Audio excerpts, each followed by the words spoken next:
Olá, meu amigo, minha amiga. Estamos iniciando mais uma semana aqui no nosso Portal do José e para começar eu quero mandar um grande abraço em cada um de vocês que tem ajudado o nosso portal a chegar em tantas pessoas novas, né? Através das suas recomendações, dos compartilhamentos dos vídeos que vocês fazem. Isso está fazendo com que muitas pessoas se inscrevam aqui conosco porque se identificam também com a linha que a gente adota aqui, as abordagens que nós fazemos.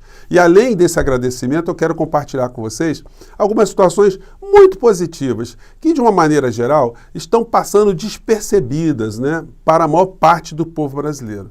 E essas situações, elas devem ser cada vez mais compartilhadas, essas situações positivas, porque elas são inspiradoras, elas nos mostram que o adoecimento todo que nós vimos aqui numa grande parcela da sociedade brasileira, ele é curável, ele é tratável, ou no mínimo ele pode ser enfrentado com as coisas boas, com as pessoas positivas, com as pessoas que se dedicam também a fazermos do nosso mundo um mundo melhor. Pois bem, vou falar com vocês sobre essas questões, sobre alguns aspectos também dessa pesquisa que surgiu agora, pesquisa que faz uma avaliação dos primeiros meses do governo Lula, mas também avalia algumas coisas também que a gente tem que prestar muita atenção. Bom, mas antes de mais nada, quero convidar você que está chegando agora ao nosso portal a nos conhecer e se inscrever. Você que é muito bem-vindo.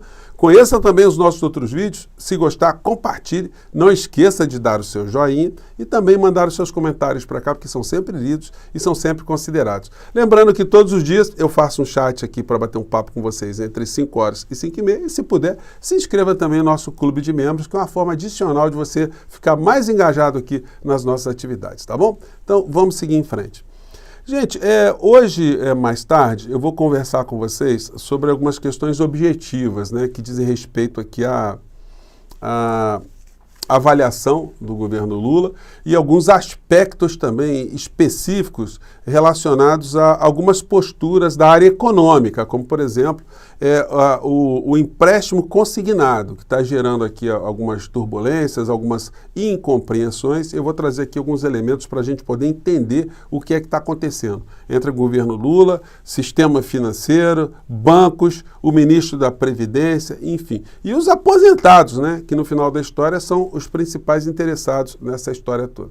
Mas agora eu queria repercutir com vocês mais algumas situações que funcionam como pano de fundo, né? Nós vimos esse tipo de pesquisa que está deixando muita gente com os cabelos arrepiados. A pesquisa do IPEC, que avaliou o governo Lula, a avaliação principal eles colocaram aqui na capa do jornal, né? E aí eu recebi muitos comentários aqui de vocês questionando essa pesquisa do IPEC, né? Algumas pessoas dizendo, a pesquisa é direcionada, essa pesquisa, não pesquisaram lá na minha região, não pesquisaram no Nordeste, enfim. A pesquisa diz, Lula inicia governo com 41% de avaliação positiva. A aprovação é melhor que a de Bolsonaro e pior do que os seus outros mandatos. Bom, gente, essa pesquisa, ela não está muito divergente daquilo que nós vivenciamos nos últimos anos aqui no Brasil. Vamos nos lembrar que a eleição presidencial ela foi muito disputada, ela foi ali muito voto a voto, né? E ela revelou ali que a sociedade brasileira, numa parcela muito considerável, ainda está muito adoecida, está muito envenenada, está muito intoxicada com uma série de desinformações, de um requentamento de uma série de teorias conspiratórias, teorias de pânico moral, pânico vermelho, pânico comunista, enfim, pânico socialista. E isso tudo se reflete nesse tipo de pesquisa. E aí, quando você tem uma parcela da sociedade que está absolutamente intoxicada com esses valores, eles vão rejeitar sempre qualquer personagem que seja identificado com esses valores. E a direita fez isso com muita competência, né? Apresentando a esquerda, o PT, Lula, os socialistas, os partidos socialistas da base do governo, ou próximos, né? Partidos que têm algum tipo de discurso social, enfim, tudo isso foi demonizado, sobretudo com apoio, né, muito eficaz também desses partidos políticos que são camuflados em igrejas, em templos evangélicos, pastores ou supostos pastores que funcionaram como verdadeiros formadores de opinião ou deformadores da opinião. Então, quando a gente tem uma pesquisa que aponta esse tipo de situação aqui, que a ameaça comunista, isso aqui é um negócio risível, né? Se chegar a apresentar falar de comunismo na Noruega, na Suécia, na Dinamarca, eles vão rir na cara da pessoa, né? Se alguém acredita que é possível acontecer esse tipo de situação.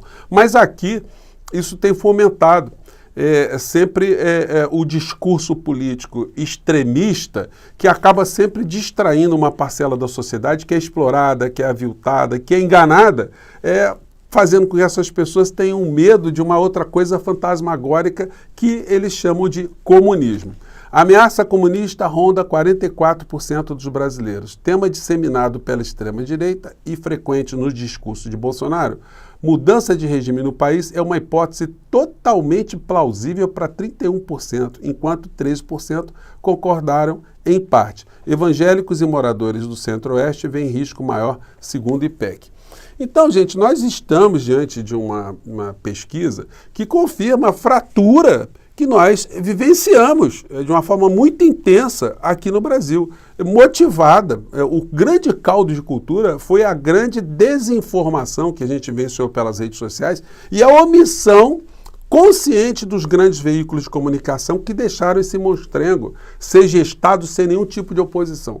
Quantas vezes eu critiquei aqui a omissão dos grandes telejornais, das lives que o Bolsonaro fazia, lives estarrecedoras, fazendo uma doutrinação para o mal, né? Um envenenamento permanente de muitas pessoas aqui no nosso país. Isso foi feito conscientemente.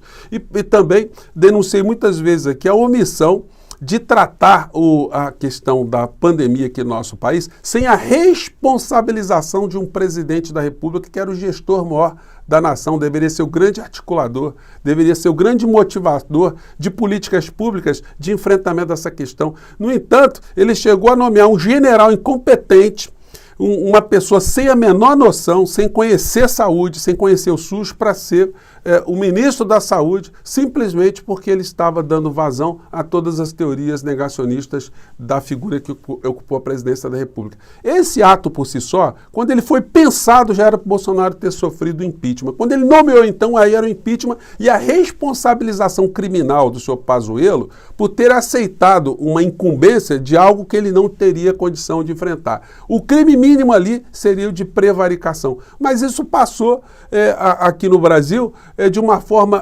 tratada superficialmente, sem uma abordagem crítica pelos grandes veículos de comunicação. Isso fez com que uma parcela da sociedade brasileira normalizasse essa figura caótica, né, cáustica, que ocupou a presidência do nosso país. Bom, mas no meio dessa história toda, nós tivemos uma parcela da sociedade, assim como eu e você, mais pessoas que se dedicaram ainda mais porque colocaram as suas próprias vidas em risco para ajudar a reverter um quadro, que ajudaram também com que o Brasil tivesse uma situação menos pior do que nós tivemos, por incrível que pareça. Não fossem pessoas como eu, você e outras tantas, a situação no Brasil teria ficado muito pior. Por isso que a gente tem que ficar muito satisfeito, né, de pelo menos durante um período ter jogado essa gente para o lixo da história e agora estarmos aqui vivos, pensando e agindo para que essas pessoas não voltem mais. Mas aí o governo Lula vai ter que fazer a sua parte, vai ter que ser muito competente. Porque só ter vontade não adianta, vai ter que ter ação. E vai ter que ter ação, sobretudo com o apoio da sociedade brasileira, essa sociedade ainda que não está que não foi contaminada, né? Gente, aí acontece o paradoxo. Na TV aberta, nós estamos vendo agora, como vimos também, mesmo durante o período da pandemia, sempre os horários nobres serem utilizados para uma alienação. Nenhum tipo de despertar de consciência crítica. Os telejornais trataram da pandemia aqui no nosso país, colocando ao final, né, uma tela preta com o número de mortos, lamentando o número de mortos, mas ninguém nunca responsabilizou a presidência da República, a falta de governo, um presidente atacando a ciência, um presidente fazendo aglomerações, fazendo discursos contra a vacinação, contra a máscara. Isso você sabe, meu amigo, minha amiga, porque você viu nas redes sociais. Você viu na TV a cabo, que tem audiência muito pequena, nos programas muito específicos. Você viu alguns veículos de comunicação, mas você não viu nos veículos de massa, que chegam a mais de 80% da população aqui do nosso país e formam opinião. No entanto, na TV a cabo, eles fazem alguns documentários que são muito pouco vistos, mas eles são bem elucidativos de como no Brasil nós tivemos pessoas importantes. E aí eu quero compartilhar com vocês um trecho desse documentário chamado Voluntário, aí tem 4 estrelinhas, 1864, quem são os anônimos da vacina. Vou compartilhar aqui um trecho com vocês e comentar alguma coisa na sequência. Vamos lá. Está rolando aqui que você não ia gostar de quase nada. Eu vou te contar algumas coisas. Ele está falando aqui com o pai dele que morreu, né? Esse voluntário. Isso foi há 33 anos. Em agosto de 2020, muitos brasileiros já se sentiam prisioneiros de um país que a gente não reconhecia mais.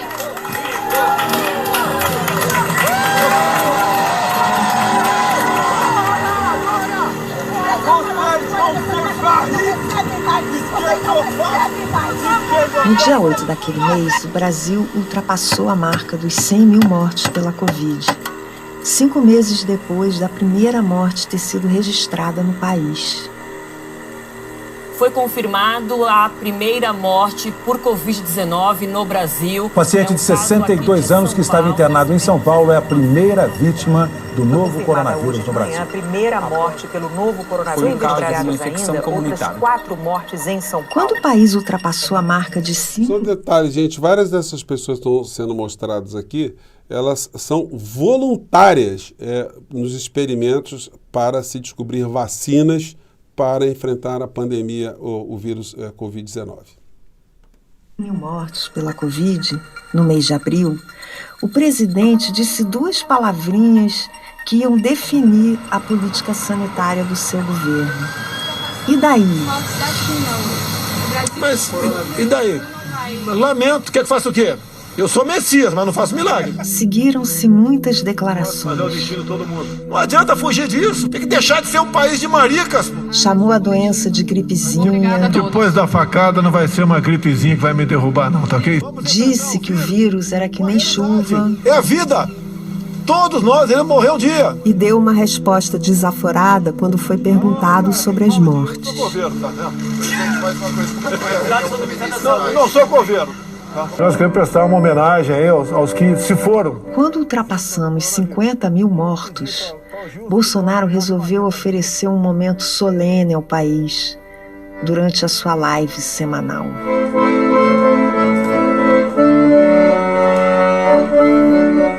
Quantas pessoas já morreram e a gente não tem vacina? E vai levar quanto tempo para ter uma vacina segura? Vai ser essa de Oxford? Não sei. Vai ser a Sinovac, essa da Pfizer, né, ou da Johnson, a gente não sabe qual vai ser. Essa é uma voluntária também, gente. Sei lá, tem que ter alguma.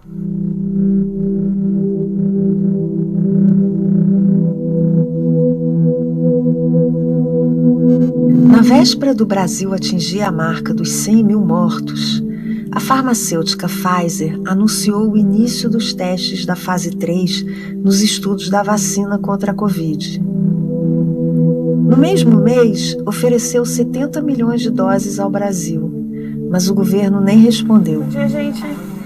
Se tinha um lugar onde brilhava algum lampejo de esperança, era justamente quando se falava em vacina. Hoje é o dia marcado para começar a participar como voluntário do projeto da vacina de Oxford. E agora?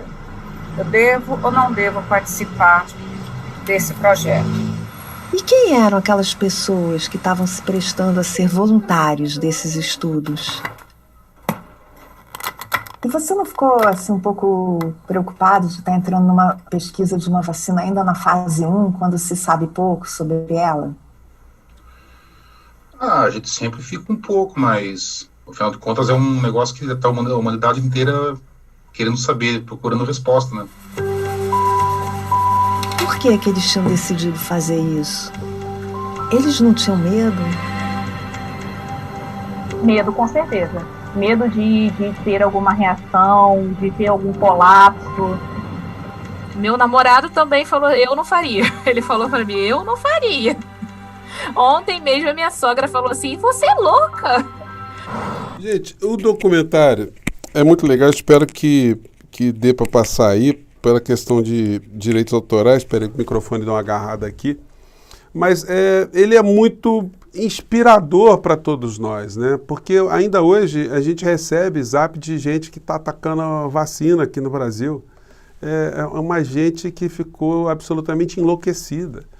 E essas pessoas nunca conseguiram ser despertadas, né, para o mal que estava sendo causado aqui no Brasil por essas criaturas que tinham sempre uma finalidade política no final da história, para protegerem as suas próprias peles e para também ajudarem com que a questão econômica aqui no nosso país nunca sofresse nenhum tipo de modificação. É isso que acabou sendo ocultado dos debates aqui no nosso país, né?